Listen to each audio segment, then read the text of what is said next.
Welcome everyone. I'm happy to see you in this section of our wonderful course, and I really hope that previous video was enjoyable and inspiring.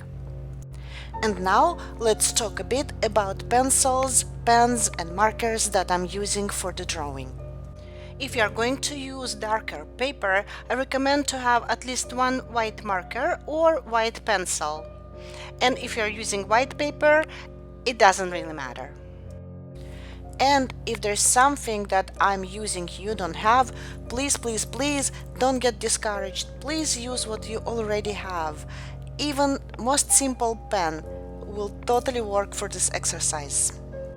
My aim is to give you a variety of tools and to show you what exists in the market and what could be good for our purposes.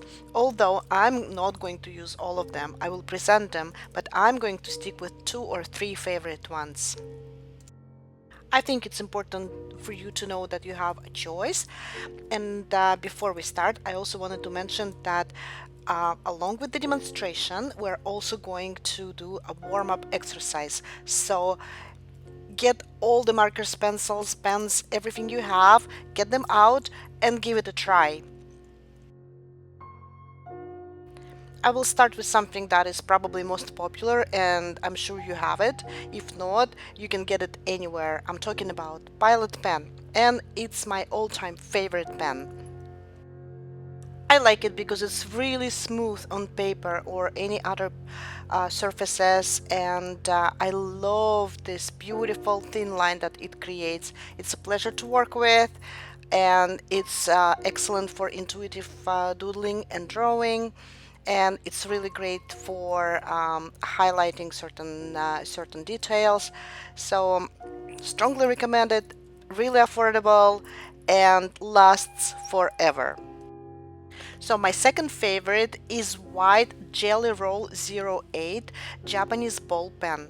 I love it as much as I love my Pilot, although this one is white, but it's also excellent. It creates beautiful and high contrast, smooth lines, and it's a pleasure to work with. Although it's not 100% opaque, I would say probably about 70% opaque. I'm going to show you how it behaves on the darker lines.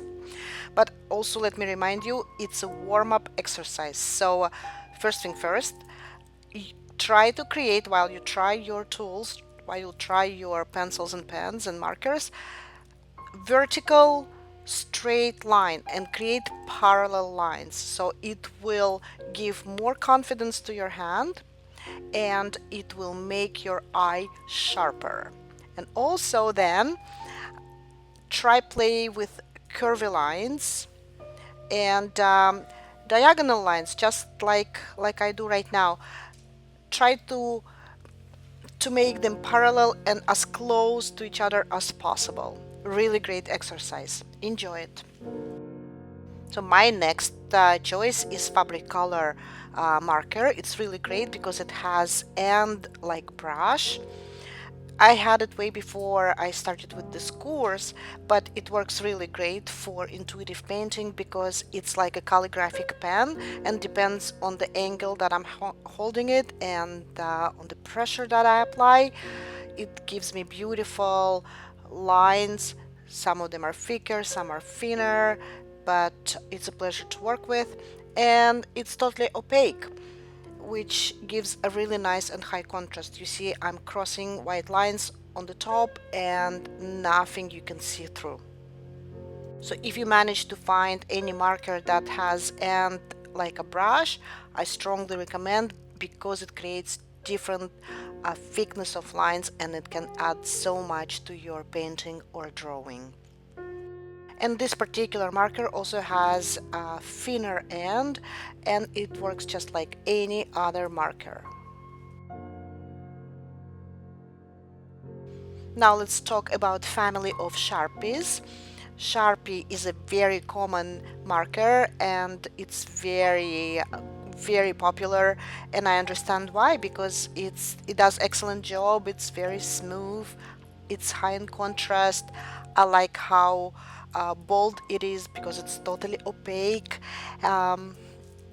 They're different sizes. This one is the thickest I have. And if you have different sizes, don't hesitate to try them out.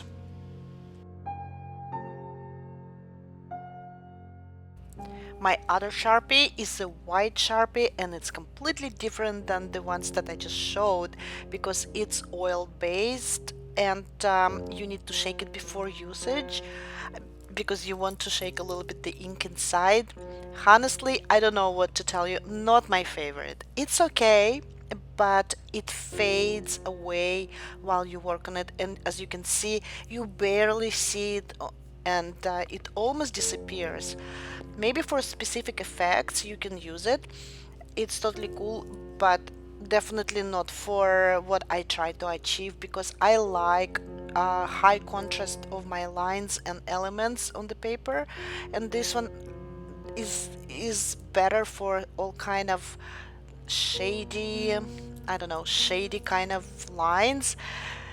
I mean, it's all right, but not my choice. Definitely not my choice. But give it a try. Maybe you will achieve interesting effects with this. Let's take a look at Faber-Castell calligraphic white pen. It's really nice. It's supposed to be totally opaque, although it's totally not. But still, I do enjoy working with this, and my favorite part about it is that with the same pen you can create different thickness of lines, like from really fine ones to thicker ones. But as you can see, it's not that white as probably you want it to be. But give it a try. If you have it in your studio, I really don't see why not to use it for this project.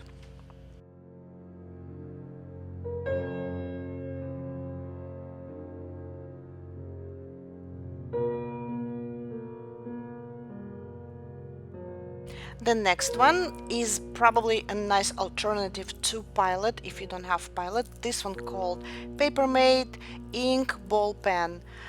Just as Pilot, it creates beautiful, fine black lines, high in contrast,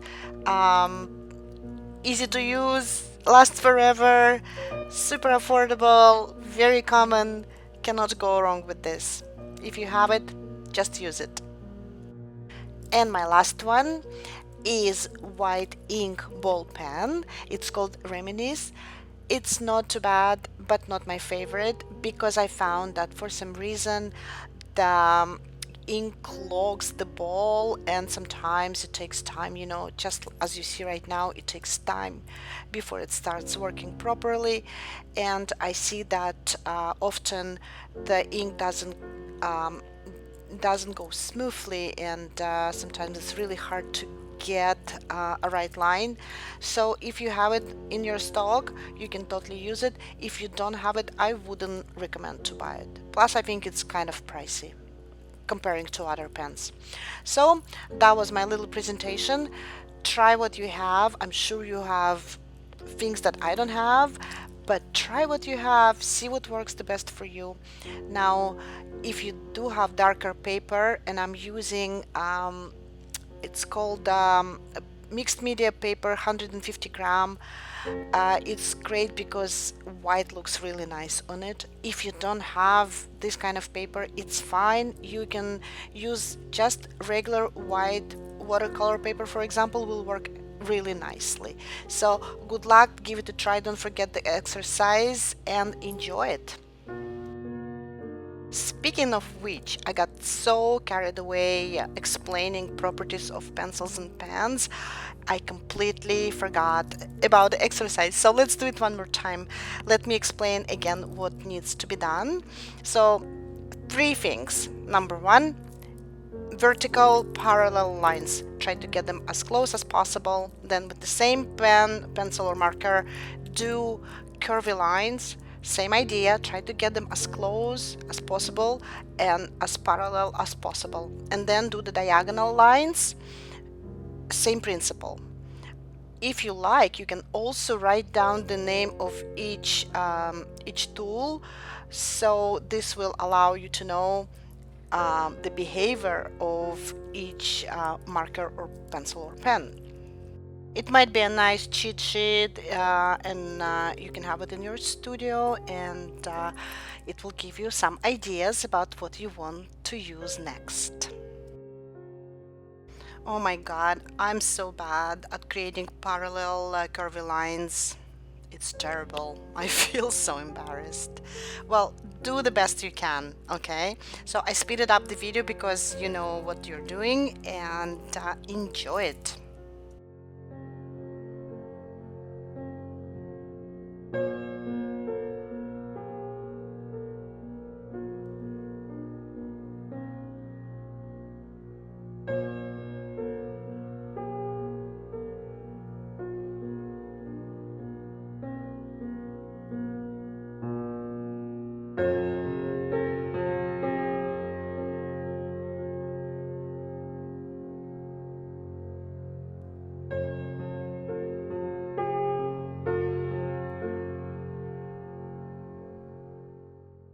So, looking at what was created, my choice is the Japanese white Jelly Roll 08 pen, black Pilot, and black fabric color that has end like the brush.